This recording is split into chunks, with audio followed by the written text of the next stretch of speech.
Hi friends, लिपि Odia kitchen ने आपण मानक अनेक अनेक स्वागत।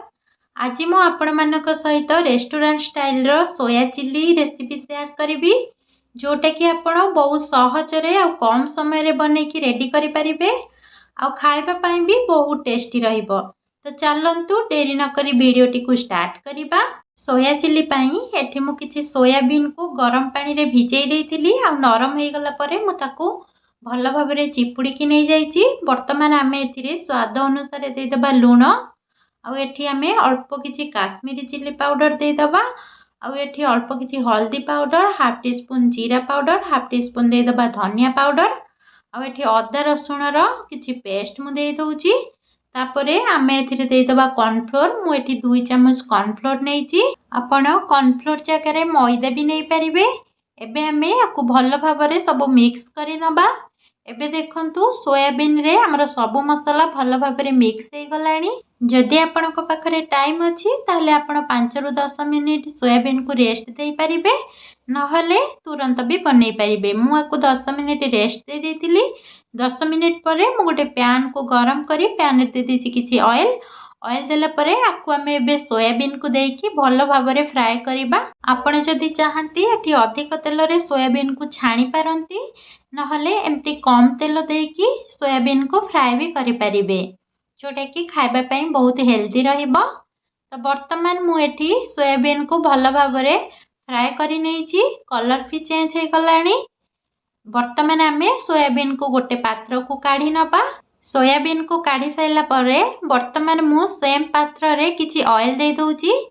एबे मु एठी किछि कट्टा रसुण नेइची, 7 रु 8 कोला रसुण को मु छोट छोट करी काटी नेइची। आउ एठी मु हाफ इंच अदा रो आधा पार्ट छोट छोट करी काटी की नै जाईची। आउ 2 रु 3 टा कंचा लंका को मझिरु चिरी की नै जाईची। वर्तमान एई सब को आमे ऑयल रे देकी प्राय 30 सेकेंड रु 1 मिनिट पर्यंत फ्राए करिबा। बेसी जमारू भी फ्राए करिबेनी। 30 सेकेंड भल भाव फ्राए कला परे एठी मु दे दउची किछि काटी की रखिथिबा पियाज रो पाखुडा। मु एठी 2टी पियाज नैथिली आ जा ऊपर जो बड़ बड़ लेयर थाए सेई बड़ बड़ लेयर को मु छड़े की नै जाईची। आ एठी मु गोटे बड़ साइज रो कैप्सिकम को पियाज परी बड़ बड़ साइज रो काटी की नै जाईची। एबे मु एथिरे कैप्सिकम को भी दे देईची। वर्तमान आमे आकु 1 रु 2 मिनिट भल भाव फ्राए करिबा। बेसी समय फ्राए करिबानी, काहेकि ना आमे जेकोसी भी चिल्ली आइटम बनै थाउ जदि पियाज और कैप्सिकम टिके क्रंची थिबो खाइबा पई बहुत टेस्टी लागिबो। सेहिति पई आमे अधिक सिजेइबानी, टिके क्रंची रखिबा। सति पई आमे अल्प समय ही फ्राए करिबा। 1 मिनिट भल भाव फ्राए कला परे वर्तमान मु एथिरे 3 चामच टमाटो केचप और 1 चामच दे देइची ग्रीन चिल्ली सॉस। आ मु एथिरे एबे दे दउची किछि सोया सॉस प्राय मु हाफ चामच नेइची। एबे हमें सब सॉस देला परे भल भाव याकू मिक्स करिबा। प्राय 1 रु 2 मिनिट भल भाव मिक्स कला परे वर्तमान आमे एथिरे 2 रु 3 चामच पानी देई दबा। पानी देकी आमे याकू भल भाव टिके मिक्स करि नबा। तापरे आमे याकू घोड़े की प्राय 2 मिनिट पई छाड़ी दबा। 2 मिनिट परे एबे मु कवर को काढ़ी नउची।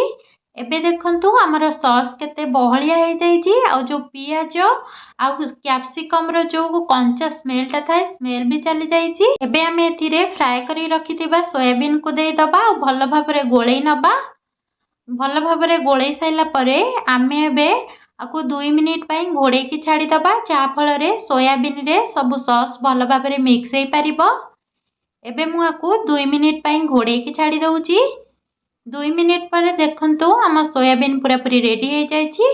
एबे लास्ट मोमेंट रे आमे एथिरे किछि विनेगार देई दबा। आपण विनेगार बदल रे जदि चाहिबे लेंबू रस भी ऐड करि परिबे।